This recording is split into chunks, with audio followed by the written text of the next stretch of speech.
दोस्तों, एक जानी मानी बैंक का आरबीआई ने लाइसेंस रद्द कर दिया है। कहीं इस बैंक में आपका भी तो खाता नहीं है। एक बार इस न्यूज़ को पूरा सुनिए कि क्या होता है कि आरबीआई बीच बीच में सेबी और कई सारी जो फाइनेंशियल विंग है भारत सरकार की, वो जांच करती रहती है बैंकों की।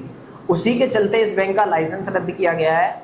और ये इतनी बड़ी ब्रेकिंग है कि शेयर तो टूटा ही है बैंक का, साथ के साथ मतलब ग्राहकों में भी ये पड़ गया है कि भाई अभी ये पैसा हमारा जो इस बैंक में था वो उसका होगा क्या, जाएगा कहाँ। आरबीआई ने जब आज प्रेस रिलीज जारी की तो पता चला कि करवर अर्बन कोऑपरेटिव बैंक, ये एक कर्नाटका बेस्ड बैंक है और कर्नाटक और आंध्रा और आसपास की स्टेट में इस बैंक के बहुत सारे अकाउंट चलते हैं। तो इस बैंक की financial conditions as well as transactions को देखते हुए आरबीआई ने ये डिसीजन लिया कि इस बैंक के साथ ग्राहकों का पैसा रखना बिल्कुल भी सुरक्षित नहीं है। इसलिए उसकी साइबर सिक्योरिटी और भी कई सारी चीज़ें इसमें शामिल है।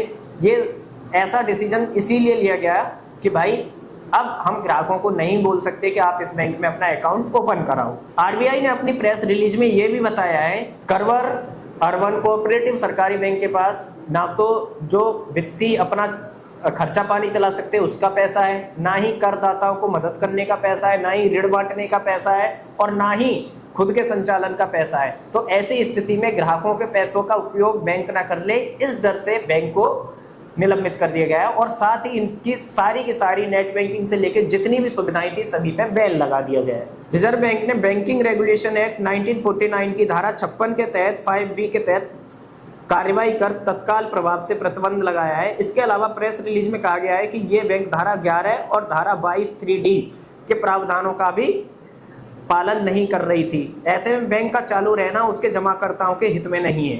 अब बहुत सारे लोगों के ये दिमाग में सवाल होगा कि भाई इसमें जिसका पैसा था, करोड़ों रुपए था या जिसके 2-4 लाख रुपए थे, उसका क्या होगा। तो अभी जो आरबीआई ने जो रूल बनाया है उसके अकॉर्डिंग इसका काम एक संस्था है DICGC, इसको दिया गया है और इसके तहत वो अपना मिनिमम 5 लाख रुपए तक निकाल सकते हैं। मतलब अभी ऐसे समझ लीजिए आपका जितना भी पैसा था अभी फिलहाल आप 5 लाख निकाल पाएंगे, बाद में आपको सारा पैसा मिल जाएगा। आरबीआई की प्रेस रिलीज में ये भी कहा गया है कि इस बैंक में 92.9% अकाउंट ऐसे हैं, लगभग 93% अकाउंट जिनका अकाउंट में 5 लाख से कम ही बैलेंस है। तो भाई ये जो 7% अकाउंट है, सबसे बड़ी चिंता उनकी है कि वो अपना पैसा कब निकाल पाएंगे। आरबीआई ने यह भी कहा है कि हम 5 लाख की लिमिट इसलिए सेट कर रहे हैं कि लगभग 93% ग्राहक अपना पूरा पैसा निकाल पाएंगे। ऐसे ही फाइनेंशियल खबरों से जुड़े रहने के लिए फॉलो करिए डायरेक्ट रेट। बहुत बहुत धन्यवाद।